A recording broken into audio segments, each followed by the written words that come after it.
Barkanmu da kasancewa da ku a daidai wannan lokacin a cikin shirin mu tattauna tare da ni Hauwa Shehu Hassan. A yau za mu tattauna akan yadda ya kamata iyaye su kula da yaransu musamman a wannan lokacin na zafi. Amma kafin mu shiga cikin shirin, bari mu leƙa hutun takaitaccen lokaci.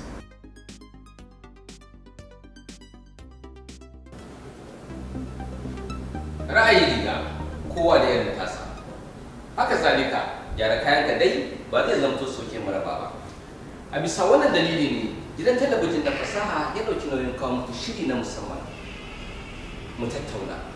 Mu tattauna shiri ne da zai ga duba gami da tattaunawa akan al'amuran yau da kullum. Abubuwan da suka shafi siyasa, zamantakewa, tattalin arziki, nishaɗantarwa, faɗakarwa da dai sauransu.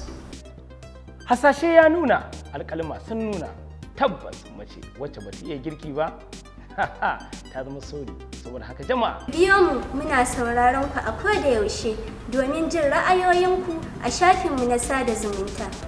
Instagram, Twitter, YouTube da kuma Facebook domin ba da taku gudunmawa.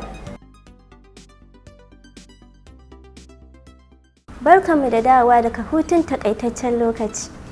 Da farko dai suwaye yara. Yara amana ce da Allah subhanahu wata'ala ya bawa iyaye domin su kula da tarbiyyarsu, lafiyarsu, iliminsu da sauransu. Jigon tattaunawar tamu shine ya kamata iyaye su kula da yaransu duba da yanayin zafi da muke ciki a yanzu. Matakan da ya kamata mu bi don inganta rayuwar yaranmu musamman a wannan yanayin na zafi da muke ciki.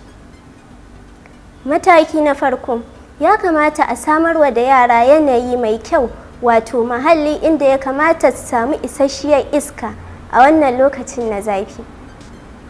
A rinƙa yi musu wanka akai-akai. Sawa yara kaya marasa nauyi zai taimaka musu, sannan a rinƙa yi musu wanka lokaci zuwa lokaci, a sa musu dustin powder wato hodar kashe ƙuraje.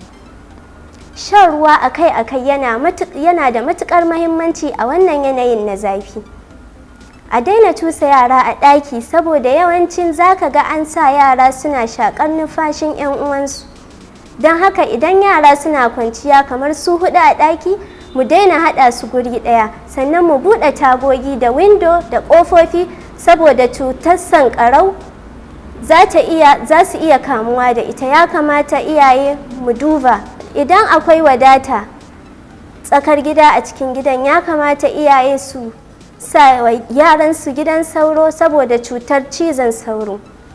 Mu kula da tsaftar muhalli saboda rashin kula zai haifar da cututtuka kamar zazzabin cizon sauro, kwalara, sankarau, kyanda da sauransu.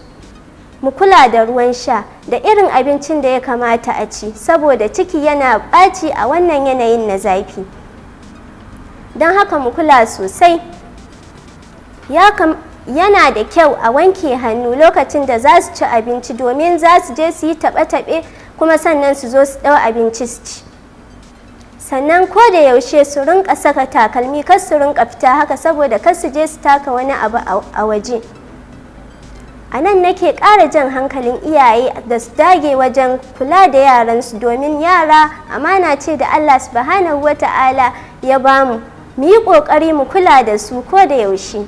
Za ku iya ba da taku gudunmawar ta hanyar biyo mu a shafukanmu na sada zumunta na Facebook, YouTube, Instagram, Twitter da sauransu. Ni ce taku Hauwa Shehu Hassan nake cewa bisalam.